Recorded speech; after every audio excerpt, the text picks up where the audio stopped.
Hello and welcome back to yet another one of my Bootstrap tutorials.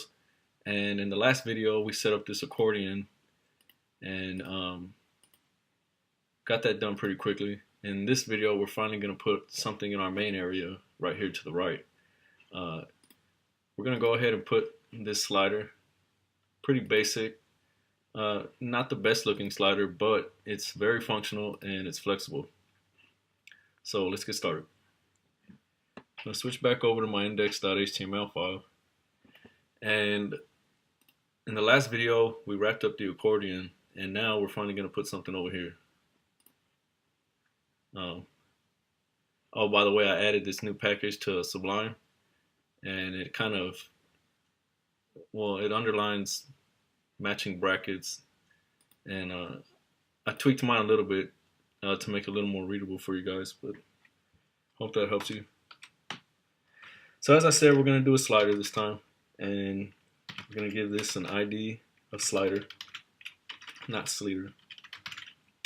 And it's going to have a class of carousel slide. I had to think about that one. And we're going to close it out. And inside that, we're going to need another div. And it's going to have a class of carousel inner, dash inner. And we'll close that one out.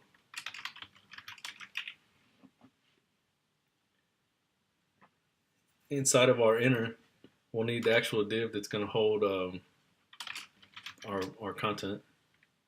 And that's going to have a class of item.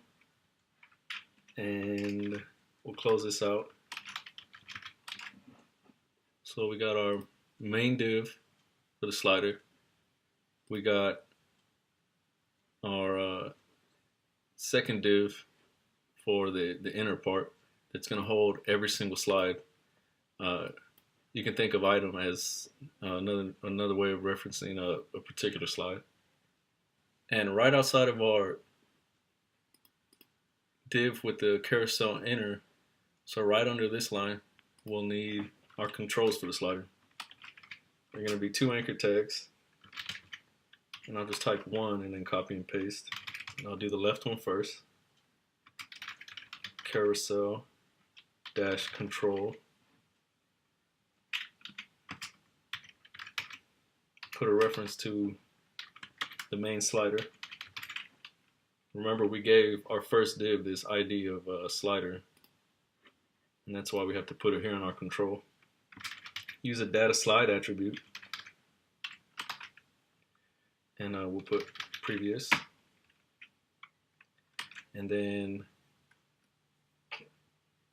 we could put an arrow this way and then close our anchor tag, but instead I'm actually going to write the HTML code for it. So I'm going to use ampersand LSAQUO semicolon, and that's going to give us a nice little left arrow. And then I'm just going to copy and paste this line right below, or hit Command Shift D. And I'll change this one to right.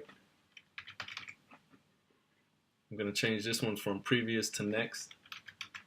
And I'm going to change this L right here into an R. Inside of our item, we're going to need an image. And I'm going to switch back over to my browser. And if you haven't noticed, I have this this page loaded already, and it's placehold.it. And this is a cool resource for just having placeholder images, and that's what we're going to use because I don't have any. I'm actually just going to copy and paste this image tag right here, and we'll switch back to my text. And directly under item, I'm going to add that, and I actually want this to be a little bit bigger.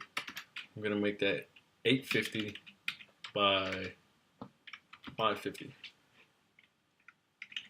We need a caption for our image, so we're going to add a div and give it a class of carousel caption, and then close that out, and we'll just give it a, I don't know, some random stuff. uh, headline for image one, and then I don't know, description of image one. That's good enough. I'm gonna copy this a few times, and I'm only gonna copy the item.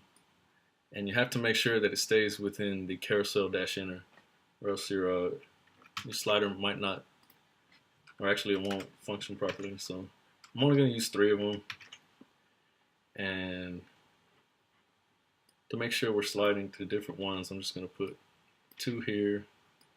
Down here I'll put a 3.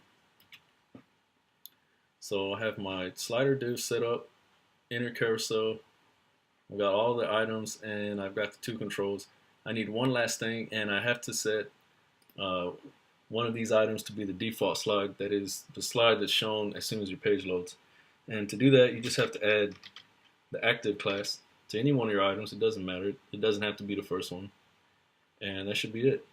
I'm going to go ahead and save it and switch back to my browser and go back to my index.html tab and refresh, and there we have a slider.